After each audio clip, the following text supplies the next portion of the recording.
Tomthinna mayamna amukta sikhidriba maongda nangbu laknaduna hatkani. Lilibu nangi namangmaktada ijat hanjan manghanbado nangsu uhani. Lilida aina enjoy tawbado nangna thamoi sakna yenghangani. Logana adu kem sakhattaba mi nang hojik phawba aibu singnagi haina khali. Nangbu jail sidagi amuk hana thokpa ngamhaloi edudi hairaga kadudagi yamthuna thokhi. Tomthin mamittu isinduna mataw karamna nanthokani haina wakhal tawri. Logansu aingoda areibi thaduna sauraga satkrabani. Aibu jailda matam kuina leiba haibasina mahakidi apambani. Aina jailda leirabadi jailda leibagi awaba khakta natabida police ke amada paisa piduna aibu khongko thudekpasu yai.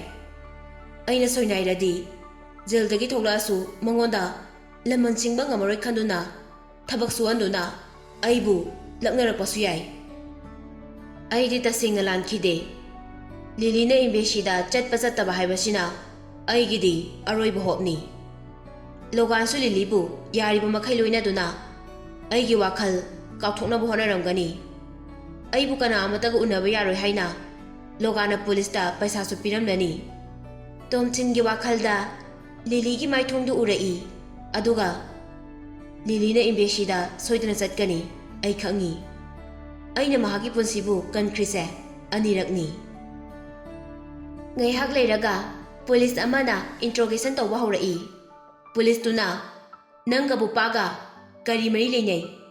Nanga bupaga pununa PBT da blackmail tawnaba honarise kaigino. Tomthinna asingmadu loina hai. Aidi bupase hana kanano haiba sukang khangde. Madi nungdangda laklaga aingonda kaurakpa khaktani. Aikhoi ani punduna blackmail tawkhibasu leite. Wahang hangliba police tu hagotuna satkhi. Police ama amuk sangaktuna chap manaba wahangdo adumak hangi.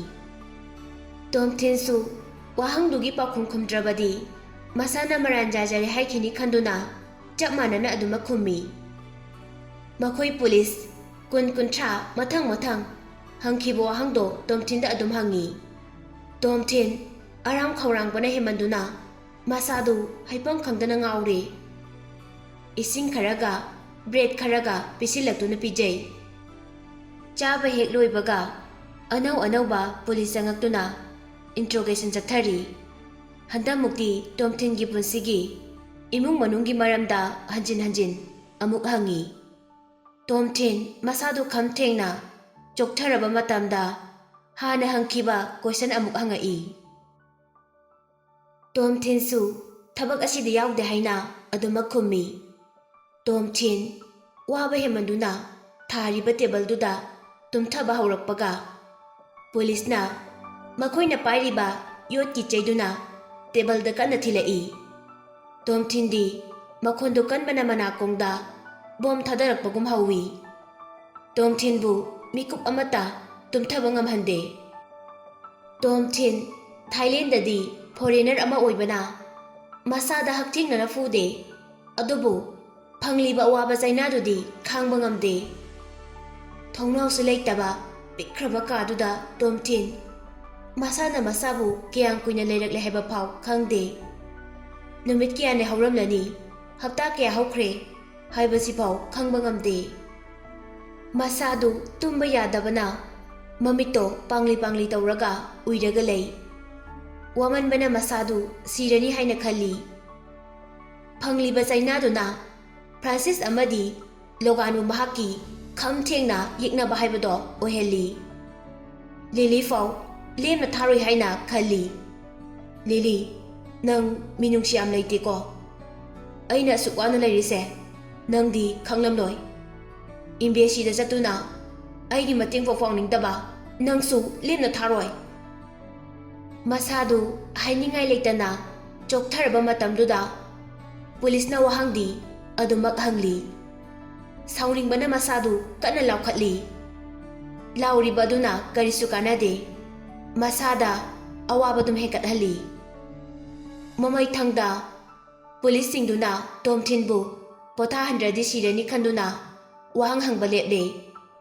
ꯑꯇꯣꯞꯄ ꯑꯄꯤꯛꯄ ꯀꯥ ꯑꯃꯗ ꯑꯃꯨꯛ ꯄꯨꯔꯛꯏ꯫ ꯃꯅꯥꯛꯇ ꯄꯨꯂꯤꯁꯁꯨ ꯑꯃꯠꯇ ꯂꯩꯇꯦ, ꯑꯇꯣꯞꯄ ꯄ꯭ꯔꯤꯖꯤꯅꯔꯁꯨ ꯑꯃꯠꯇ ꯂꯩꯇꯦ꯫ ꯇꯣꯝꯊꯤꯟ ꯀꯥꯗꯨꯗ ꯍꯦꯛ ꯐꯝꯊꯕꯒ ꯇꯨꯝꯊꯕꯅ ꯍꯥꯟꯈꯤ꯫ ꯏꯀꯨꯏ ꯀꯨꯏꯗꯅ ꯑꯃꯨꯛ ꯇꯣꯝꯊꯤꯟꯕꯨ ꯀꯧꯗꯨꯅ ꯍꯧꯗꯣꯔꯛꯏ꯫ ꯄꯨꯂꯤꯁ ꯑꯃꯅ ꯕꯣꯄꯥ ꯑꯃꯗꯤ ꯃꯍꯥꯛꯀꯤ ꯂꯣꯏꯅꯕꯁꯤꯡ ꯑꯗꯨꯅ ꯀ꯭ꯔꯥꯏꯝ ꯑꯁꯤꯒꯤ ꯃꯔꯝꯗ ꯂꯣꯏꯅ ꯍꯥꯏꯗꯣꯔꯛꯑꯦ꯫ ꯃꯈꯣꯏꯅ ꯍꯥꯏꯔꯛꯄꯒꯤ ꯃꯇꯨꯡ ꯏꯟꯅ ꯕ꯭ꯂꯦꯛꯃꯦꯟ ꯇꯧꯕꯗ ꯈ꯭ꯋꯥꯏꯗꯒꯤ ꯃꯀꯣꯛ ꯊꯣꯡꯂꯤꯕꯗꯤ ꯅꯪ ꯑꯣꯏꯔꯝꯃꯦ꯫ ꯅꯪ ꯍꯧꯖꯤꯛꯇꯤ ꯆꯦꯟꯐꯝ ꯂꯩꯇ꯭ꯔꯦ꯫ ꯇꯣꯝꯊꯤꯟ ꯋꯥꯐꯝꯗꯨ ꯇꯥꯕꯗ ꯃꯁꯥꯒꯤ ꯑꯋꯥꯕ ꯆꯣꯛꯊꯕꯁꯤꯡꯗꯨ ꯂꯣꯏꯅ ꯀꯥꯎꯊꯣꯛꯈ꯭ꯔꯦ꯫ ꯃꯁꯥꯗꯨ ꯍꯥ ꯍꯥꯏꯔꯒ ꯑꯩ ꯏꯔꯥꯜ ꯂꯩꯇꯦ ꯍꯥꯏꯅ ꯂꯥꯎꯏ꯫ ꯄꯨꯂꯤꯁꯇꯨꯅ ꯐꯣꯟꯗ ꯚꯤꯗꯤꯑꯣ ꯑꯃ ꯌꯦꯡꯍꯜꯂꯤ꯫ ꯚꯤꯗꯤꯑꯣꯗꯨ ꯕꯣꯄꯥꯅ ꯑꯁꯦꯡꯕ ꯍꯥꯏꯗꯣꯔꯛꯄꯅꯤ ꯍꯥꯏꯕ ꯑꯗꯨꯒꯤ ꯑꯣꯏꯔꯝꯃꯤ꯫ ꯇꯣꯝꯊꯤꯟ ꯐꯝꯂꯝꯕꯗꯒꯤ ꯁꯥꯎꯅ ꯆꯣꯡꯈꯠꯂꯛꯇꯨꯅ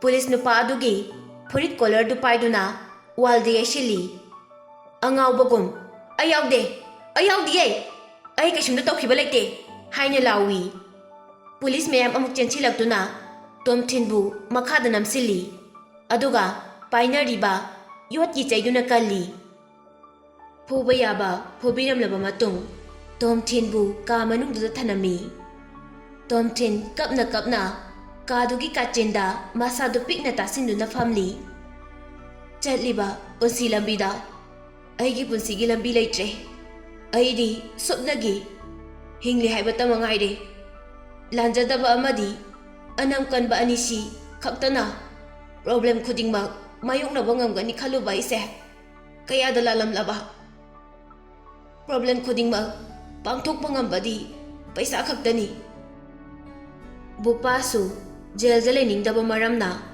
ꯕ꯭ꯂꯦꯛꯃꯦꯟ ꯇꯧꯔꯤꯕꯗꯨ ꯑꯩꯅ ꯏꯟꯁꯤꯟꯗꯨꯅ ꯇꯧꯕꯅꯤ ꯍꯥꯏꯅ ꯍꯥꯏꯔꯝꯃꯅꯤ꯫ ꯃꯁꯤꯁꯨ ꯂꯣꯒꯥꯅ ꯑꯃꯨꯛ ꯖꯦꯜꯗꯒꯤ ꯂꯧꯊꯣꯛꯀꯦ ꯑꯃꯗꯤ ꯄꯩꯁꯥ ꯄꯤꯒꯦ ꯍꯥꯏꯔꯒ ꯍꯥꯏꯍꯟꯕ ꯑꯣꯏꯔꯝꯒꯅꯤ꯫ ꯚꯤꯗꯤꯑꯣ ꯅꯝꯂꯤꯗꯨꯁꯨ ꯂꯣꯒꯥꯅ ꯄꯨꯂꯤꯁꯇ ꯏꯟꯁꯤꯟꯗꯨꯅ ꯅꯝꯍꯟꯕ ꯑꯣꯏꯔꯝꯅꯤ꯫ ꯕꯣꯄꯥꯅ ꯑꯁꯨꯝꯅ ꯍꯥꯏꯖꯈ꯭ꯔꯕꯅꯤꯅ ꯃꯍꯥꯛꯇꯤ ꯖꯦꯜꯗ ꯆꯍꯤ ꯌꯥꯝꯅ ꯂꯩꯔꯔꯣꯏ, ꯑꯗꯨꯕꯨ ꯑꯩꯗꯤ ꯄꯨꯟꯁꯤ ꯆꯨꯞꯄ ꯂꯩꯕꯗꯤ ꯁꯣꯏꯔꯔꯣꯏ꯫ ꯖꯦꯜꯗ ꯄꯨꯟꯁꯤ ꯆꯨꯞꯄ ꯂꯩꯗꯧ ꯁꯔꯨꯛ ꯉꯟꯅ ꯁꯤꯈꯤꯗꯨꯅ ꯑꯇꯣꯞꯄ ꯃꯄꯣꯛ ꯑꯃꯗ ꯄꯣꯛꯈꯤꯕꯅ ꯍꯦꯟꯅ ꯐꯩ꯫ ꯑꯁꯨꯛ ꯌꯥꯝꯅ ꯆꯤꯔꯕ ꯃꯇꯝꯁꯤꯗ ꯐꯥꯎ ꯇꯣꯝꯊꯤꯟꯅ ꯂꯣꯒꯥꯟꯗ ꯀꯤꯟꯅ ꯊꯤꯟꯈꯤꯕ ꯑꯃꯗꯤ ꯄꯩꯁꯥ ꯂꯧ ꯌꯥꯈꯤꯗꯕ ꯃꯌꯥꯝꯗꯨ ꯅꯤꯡꯉꯝꯗꯕ ꯑꯃꯠꯇꯗꯤ ꯐꯥꯎꯗꯦ꯫ ꯇꯣꯝꯊꯤꯟ ꯖꯦꯜꯗ ꯂꯩꯔꯕꯁꯨ ꯑꯃꯨꯛꯇꯪ ꯊꯣꯛꯂꯛꯄꯒꯤ ꯇꯥꯟꯖꯥ ꯐꯪꯂꯕꯗꯤ ꯂꯣꯒꯥꯟꯕꯨ ꯁꯣꯏꯗꯅ ꯍꯥꯠꯀꯅꯤ ꯍꯥꯏꯅ ꯈꯜꯂꯤ꯫ ꯄꯨꯂꯤꯁꯅ ꯊꯕꯛꯇꯨ ꯃꯇꯧ ꯀꯔꯝꯅ ꯄꯥꯡꯊꯣꯛꯂꯤꯅꯣ ꯍꯥꯏꯅ ꯑꯃꯨꯛꯀ ꯍꯪꯉꯤ꯫ ꯇꯣꯝꯊꯤꯟꯅ ꯌꯥꯎꯗꯦ, ꯑꯩ ꯈꯪꯗꯦ ꯍꯥꯏꯅ ꯑꯗꯨꯃꯛ ꯈꯨꯝꯃꯤ꯫ ꯇꯣꯝꯊꯤꯟ ꯂꯩꯕꯥꯛ ꯃꯈꯥꯗ ꯂꯩꯕ ꯌꯥꯝꯅ ꯃꯣꯠꯄ, ꯃꯅꯝꯁꯨ ꯌꯥꯝꯅ ꯅꯝꯊꯤꯕ ꯀꯥ ꯑꯃꯗ ꯊꯝꯃꯤ꯫ ꯀꯥꯗꯨ ꯃꯩꯁꯨ ꯊꯥꯟꯗꯦ, ꯑꯗꯨꯃꯛ ꯃꯝꯂꯒ ꯂꯩ꯫ ꯇꯣꯝꯊꯤꯟꯕꯨ ꯀꯅꯥꯝꯇꯅ ꯎꯅꯕ ꯌꯥꯔꯣꯏ ꯍꯥꯏꯅ ꯃꯄꯥꯟꯗ ꯄꯨꯂꯤꯁꯅ ꯉꯥꯛꯇꯨꯅ ꯊꯝꯃꯤ꯫ ꯀꯅꯥꯝꯇꯅ ꯇꯣꯝꯊꯤꯟꯕꯨ ꯎꯅꯕꯁꯨ ꯂꯥꯛꯇꯦ, ꯂꯤꯂꯤꯁꯨ ꯂꯥꯛꯇꯦ꯫ ꯇꯣꯝꯊꯤꯟ ꯖꯦꯜ ꯃꯅꯨꯡꯗ ꯕꯣꯄꯥꯕꯨ ꯑꯃꯨꯛꯇꯪ ꯊꯦꯡꯅꯔꯗꯤ ꯁꯣꯏꯗꯅ ꯃꯧꯈꯣꯔꯤ ꯃꯦꯠꯇꯨꯅ ꯍꯥꯠꯀꯅꯤ ꯍꯥꯏꯅ ꯃꯇꯝ ꯑꯌꯥꯝꯕꯗ ꯈꯜꯂꯒ ꯂꯩ꯫ ꯇꯣꯝꯊꯤꯟꯗꯤ ꯅꯣꯡꯉꯥꯜꯂꯦ ꯅꯨꯃꯤꯠ ꯇꯥꯔꯦ ꯍꯥꯏꯕ ꯀꯔꯤꯝꯇ ꯈꯪꯕ ꯉꯝꯗꯦ꯫ ꯊꯪꯅꯕ ꯅꯨꯃꯤꯠꯀꯤ ꯑꯌꯨꯛꯅꯤ꯫ ꯄꯨꯂꯤꯁ ꯑꯃ ꯂꯥꯛꯇꯨꯅ ꯇꯣꯝꯊꯤꯟꯗ ꯅꯪ ꯅꯔꯥ ꯂꯩꯔꯦ ꯍꯥꯏꯕꯒꯤ ꯆꯞ ꯆꯥꯕ ꯏꯕꯤꯗꯦꯟꯁ ꯑꯩꯈꯣꯏꯗ ꯂꯩꯔꯦ, ꯑꯗꯨꯅ ꯅꯪ ꯅꯄꯨꯟꯁꯤ ꯆꯨꯞꯄ ꯖꯦꯜꯗ ꯂꯩꯕ ꯇꯥꯔꯦꯅꯦ꯫ ꯅꯔꯥ ꯂꯩꯔꯦ ꯈꯪꯂꯗꯤ ꯇꯨꯃꯤꯟꯅ ꯂꯩꯕ ꯌꯥꯗ꯭ꯔꯣ? ꯉꯔꯥꯡꯁꯨ ꯄꯨꯂꯤꯁ ꯑꯩꯈꯣꯏꯗ ꯐꯥꯎ ꯑꯣꯟꯁꯤꯟꯗꯨꯅ ꯈꯨꯠ ꯊꯥꯔꯨꯕꯒꯤ ꯃꯍꯩꯗꯣ ꯐꯪꯂꯦꯗꯅ ꯍꯧꯖꯤꯛꯇꯤ꯫ ꯄꯨꯂꯤꯁꯇꯨꯅ ꯑꯃꯨꯛꯀꯁꯨ ꯃꯈꯥ ꯇꯥꯔꯛꯏ꯫ ꯅꯪ ꯉꯁꯤꯗꯒꯤꯗꯤ ꯁꯦꯟꯇ꯭ꯔꯦꯜ ꯖꯦꯜꯗ ꯂꯩꯕ ꯇꯥꯔꯦꯅꯦ꯫ ꯃꯐꯝꯗꯨꯗ ꯂꯩꯔꯝꯗꯣꯏꯕ ꯀ꯭ꯔꯤꯃꯤꯅꯦꯜ ꯃꯌꯥꯝꯗꯣ ꯃꯁꯥ ꯃꯎ ꯌꯥꯝꯅ ꯐꯕ ꯉꯥꯛꯇꯅꯤ꯫ ꯃꯈꯣꯏꯗꯤ ꯑꯌꯥꯝꯕꯅ ꯃꯤ ꯍꯥꯠꯂꯨꯕꯒꯤ ꯂꯩꯔꯛꯄ ꯉꯥꯛꯇꯅꯤ꯫ ꯑꯩꯅ ꯁꯨꯝ ꯇꯥꯕꯗꯗꯤ ꯅꯪꯁꯦ ꯅꯈꯣꯏ ꯀꯝꯄꯅꯤꯒꯤ ꯕꯣꯁꯀꯤ ꯃꯆꯥꯅꯨꯄꯤꯗꯨꯁꯨ ꯏꯖꯠ ꯃꯥꯡꯍꯟꯒꯦ ꯍꯣꯠꯅꯔꯝꯃꯤ ꯍꯥꯏꯗ꯫ ꯅꯨꯄꯤ ꯃꯁꯥꯃꯛꯁꯨ ꯗꯥꯏꯔꯦꯛꯇꯔꯅꯤ ꯍꯥꯏ꯫ ꯊꯥꯛ ꯑꯅꯦꯝꯕ ꯃꯤꯅ ꯃꯈꯣꯡ ꯋꯥꯡꯕ ꯎ ꯀꯥꯒꯦ ꯈꯟꯒꯅꯨ, ꯍꯧꯖꯤꯛꯇꯤ ꯑꯣꯟꯊꯔꯛꯂꯕꯅꯤꯅ ꯆꯩꯅꯥꯗꯣ ꯐꯪꯉꯝꯃꯅꯤꯅꯦ ꯍꯥꯏꯅ ꯌꯥꯝ ꯀꯔꯦꯝꯅꯅ ꯍꯥꯏ꯫ ꯇꯣꯝꯊꯤꯟ ꯃꯁꯥꯗꯨ ꯁꯥꯎꯅꯤꯡꯕꯅ ꯂꯣꯏꯔꯦ꯫ ꯄꯨꯂꯤꯁꯇꯨ ꯑꯃꯨꯛ ꯐꯨꯔꯁꯤꯔ ꯍꯥꯏꯅ ꯈꯜꯂꯤ꯫ ꯍꯦꯛ ꯐꯨꯔꯨꯕꯗ ꯃꯍꯥꯛꯁꯨ ꯃꯌꯥꯝ ꯆꯪꯗꯨꯅ ꯑꯃꯨꯛ ꯐꯨꯔꯛꯀꯅꯤ ꯈꯟꯕꯗ ꯇꯨꯃꯤꯟꯅ ꯂꯩ꯫ Tasengbadi Tomthinna pulisda khut thakiba leite. Sauba hemanbadagi furit collarda pairuba khaktani. Aduna Tomthinsu makhatana khumkhidre. Crime aduda yaukhide haina yetlabasu kanaroi. Maramdi energy tingduna tokani. Mahakna hairiba Central Jail duda yauraga mi kharadi khatnaba soidrabani. Leiramdoriba mi singdusu anauba ama heklakpaga hekta karimnaduna phubani. Aingondadi madu yaroi haina khalli. Tomthinbu police station dugi gate ki mapanda putorai. Makhutusu handcuff tawduna lagli. Sorokta police gari khara khamduna Tomthinbu ngaiduna leiri. Yamna thazadaba thogdok ama thoami. Tomthinna police ki gari duda he kakhatke tawbaga yamna nanba car khara kana thaujilaktuna yutranda mamai leithoktuna police ki gari du khara chawna koshili. Car sing adugi maraktagi driver ama kumtharai. Mahakna tharokliba car du Ferrari ni. Driver aduna maning sitgi nakanda paliba thongdu hangtui. Manungda anoiba atin manupa ama churup chamduna phamlaga lei. Ferrari car aduga thangnariba aduna BMW car ni. Car adudagi miyai chelaba nupa ama kumtharai. Nupa do hek ubaga Tomthinna khalli. Mutlamlama mairise ngasidi nungsit yaudrabasu chakledana. Punsida hingbagi anauba asa ama urakle. Maramdi aibu kanba ngamgadaba mise mahak khaktani. Mahakna aibu soidana kanbigani. Mahak atei kanasu nate aigi cellmate Benjamin ni. Aikhoi ani hana yamna khatnakhi. Adudagi amu luna tinakhi. Mahak paisa yamna paiba mini. South East Asia dadi mahakki power yamna lei haibase aingonda hairami. Tomthinsu khangi Benjamin na laglishi mahakki damak laglibani haiba. Benjamin Tomthinbu phariba police tuda munna yengi. Aduga Tomthinda amuk yengaktuna makoktu khitang nonthai. Tomthinsu amuk handuna makoktu nonthai. Benjamin gi maningdagi Oliver su kumlakpa ure. Oliver na atopa car amadagi thoglai. Makhoi punna car ahum lai. Oliver na Brother Tomthin kauraga Tomthingi manakta chensilai. Police singdu thogliba thogdoksida ngaktuna Oliver da nongmaidu thangatuna em tawi. Oliver chap leptuna police ta yengli. Oliver taha kinu tapthau Benjamin gi manakta dum layu. Mafamsi Manipur nate haina lawi. Tomthinna beragi angangni asumna heudrabadi amuk nongmai puthoraktuna police ta kapkhini. Police siradi aibu kanba ngamgadaba kanamta leiraroi. Oliver na hoi hairaga Benjamin gi manakta amuk sensinki. Benjamin na anoiba atin manupaduda wa khara haibado Tomthinsu ui. Nupaduna Tomthinda muna yengai. Gari dagi kumtharaktuna Tomthingi manak phawduna police station da direct jangki. Police singdu ingangaktuna makhoi masen yengnari. Police sing aduna ahal nupa adubu masak khanglamde. Adubu makhoina nupa adubu asamba amadi oiramoi haibadi khangi. Tomthingi manakta leiba police ama thogliba thogdoksigi matangda khangnaba haina makhoigi station da chensinki. Yam thuna reng yamna wangba police ama chenthoraktuna Tomthingi manakta leiriba police amadagi so lawduna Tomthingi handcuff tawribadu lawthokpi. Police officer aduna Tomthinda momon minok tawduna sigi sesida sign amta tawbiramo aduga chatpikhiba yarani haina yam bebar lena khumai. Tomthin masadu harauduna sordu netana hontoi. Paper da sign tawraba matung police officer aduna Tomthinda lale haina yam toina khurami. Tomthin police station gi gate mayada leiba anoiba atin manupa adugi manakta changduna makoktu nonthai. Thank you. Songi laman punsigi kaugjaroi. Nupadu Tomthinda kaisu hairamde. Makokto khitang nontharaka Benjamingi manakta changduna wa khara haikibasu ui. Mahakna lagliba Ferrari carduda tongkatuna amuk chatre. Oliverna Brother Tomthin haina kauraga chensilai. Iyamba aisu nang khudong thiba khara taramnani haibase khangi. Maramdi nangi phondo switch off laikhiba numit nini sure. Tomthinna thank you hairaga Oliver gi pambomda tapna nanbi. Oliverna bro aingoda thagatpagi mathau tade. Iyambada singnakiba misingdo aingoda masak ta'u aina soidana hatkani. Tomthinna warise akhoi kona phajana sanarasi. Hatu sanabada khara nungairaroi. Tomthinna Benjamin bu kauduna manakta sangsili. Babu thank you very much. Nangi laman amadi aingonda tolabani. Benjamin noktuna nang hauji phau adugi mingkaudo hongdri. Lao chalasi lao. Makhoi punna karda kakhatuna lakpa hui. Tomthinna Benjamin da warise ai horen kona phajana lige. Hojiki oinadi aina lairibo hotel duda amukta chatlugisi. Isase manam yam namchire amukta iruja thokhige. Benjamin su wa haining badi yamna lei. Matang chabada hairagi khanuna karisu makha tadre. Makhoi mayam Tomthinna lairibo hotel duda yaurakle. Tomthinna mahaki kada changakpada pochei ayamba amata leiramdre. Mahaki kadusu kanagumba amana check toramba mali.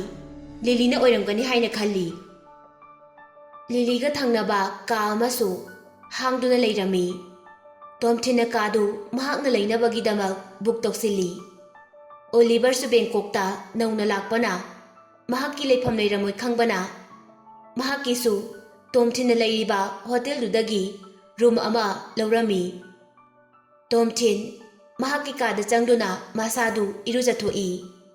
Benjamin ga Oliver ga wari sanaduna lei. Aduga dinner gi matam yauraktuna hotel dagi makhoi puna thoglai. Tomthinna Benjamin gi BMW car da hek tongkhatke tawbaga yamna thoina uba figure ani lakpadu ure. Makhoi ani du Lily amadi Logan gani hotel duda halakpani. Tomthin car gi thongdu hangtoktuna thami kadi kakhatte. Lagliba makhoi ani duda mamito kuptana yengi. Lily ga Logan ga su naksilaktuna Tomthinna atangba car amagi mamangda leppaga leibado urami. Makhoi ani chap manana thangliba khongthangdu leptuna Tomthinda yengi. Mr. Logan nanga amukana unaba phangbase aigi laibak yamna fabani. Si hairaga Tomthin Logan gi manakta changsili. Logan ngihak chamamnaduna leirambado gyan khanglaklai. Yamna ngakpa sasinaduna Tomthin nangdi kamaina lakliba. Pulisingduna masana yana thadora natragana naronda chelaira. Tomthin noklaga Logan gi hensam yamna oiba mamai duda paiduna. Mr. Logan nangi sose aduki matik phajai. Nangi so loirabanina aigi so amu yengba hauba taredana. Logan mathwai khara wana Tomthin gi makhutu kanthoi. Tomthin tawrakano adumaina ai hainade. Aina nangondadi yamna polite oi. Aduna nangsu aingoda respect khar layu. Khangdaba sasinaganu minai macha. Matang du khangladuna Oliver su changsilai. Benjamin gi bodyguard ahom dusu changsilaktuna Logan bu koshili. Makhoi loinabakna Logan bu sijibo phuradabani haina ready tawba loire. Tomthinna makhoi mayambu ngaikho haina lawi. Tomthinna amuksu Logan gi mamaida makhutuna amuk paisilaga tapna nali. Hanta mukti Logan na Tomthin gi makhutu inthoraktre. Lily yengba ngamdraduna Tomthin yari lepo ai khangba ngamdre haina Tomthin gi makhutu kanthoi. Lily Logan gi mamangda kakhalaktuna Tomthin amadi Logan makhoi ani gi marakta lepi. Tomthin noklaga Oliver da yengi aduga Tomthinna Oliver, natai mani, natai makau.